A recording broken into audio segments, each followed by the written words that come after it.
Salawat atas Nabi Muhammad SAW adalah perintah Allah yang Allah sendiri juga melakukannya. Seluruh ulama telah sepakat bahwa membaca atau melafalkan salawat adalah perbuatan sunnah yang baik.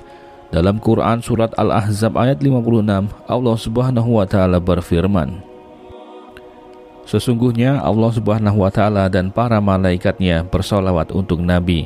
Wahai orang-orang yang beriman, bersalawatlah kamu untuk Nabi dan ucapkanlah salam dengan penuh penghormatan kepadanya."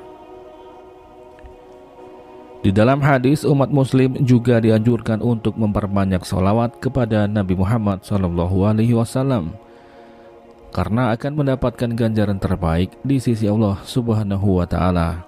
Bahkan setiap satu salawat akan dibalas 10 salawat oleh Allah Subhanahu wa taala. Barang siapa yang bersalawat kepadaku sekali, maka Allah akan bersalawat kepadanya 10 kali. Hadis riwayat Muslim. Dalam hadis yang lain, riwayat Tirmizi, disebutkan bahwa orang yang paling utama di hari akhirat kelak adalah orang yang paling banyak bersalawat kepada Nabi Muhammad SAW. Bersalawat artinya jika datang dari Allah berarti pemberian rahmat, jika dari malaikat yaitu memintakan ampunan, dan jika dari orang-orang mukmin berarti berdoa agar diperoleh rahmat.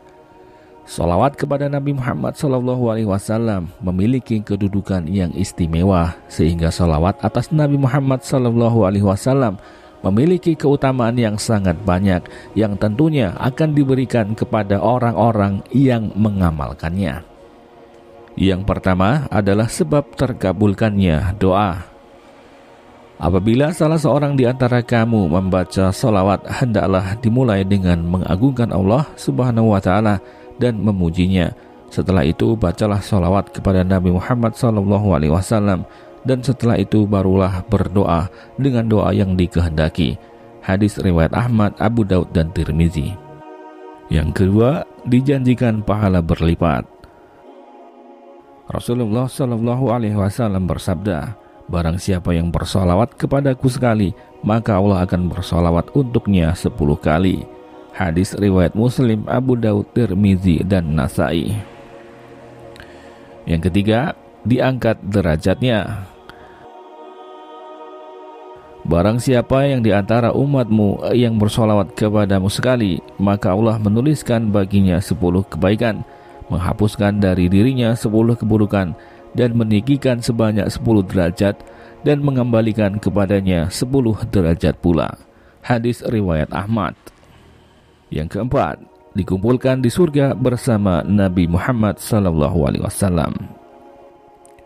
Manusia yang paling berhak bersamaku pada hari kiamat ialah yang paling banyak membaca salawat kepadaku. Hadis riwayat Tirmizi. Yang kelima, mendapatkan syafaat dari Nabi Muhammad SAW. Dari Abdullah bin Umar, dia mendengar Rasulullah SAW bersabda, "Jika kalian mendengar azan, maka ucapkanlah seperti yang diucapkan muadzin, kemudian bersolawatlah kepadaku. Sesungguhnya orang yang bersolawat kepadaku, maka Allah akan bersolawat untuknya 10 kali. Lalu mintalah kepada Allah wasilah untukku, karena wasilah adalah sebuah tempat di surga yang tidak akan dikaruniakan, melainkan kepada salah satu hamba Allah. Dan aku berharap bahwa akulah hamba tersebut. Barang siapa yang memohonkan untukku wasilah, maka ia akan meraih syafaat." Hadis riwayat Muslim. Semoga hal ini bisa menjadi motivasi buat kita semua untuk rajin bersalawat kepada Nabi Muhammad SAW. Wallahu a'lam bishawab.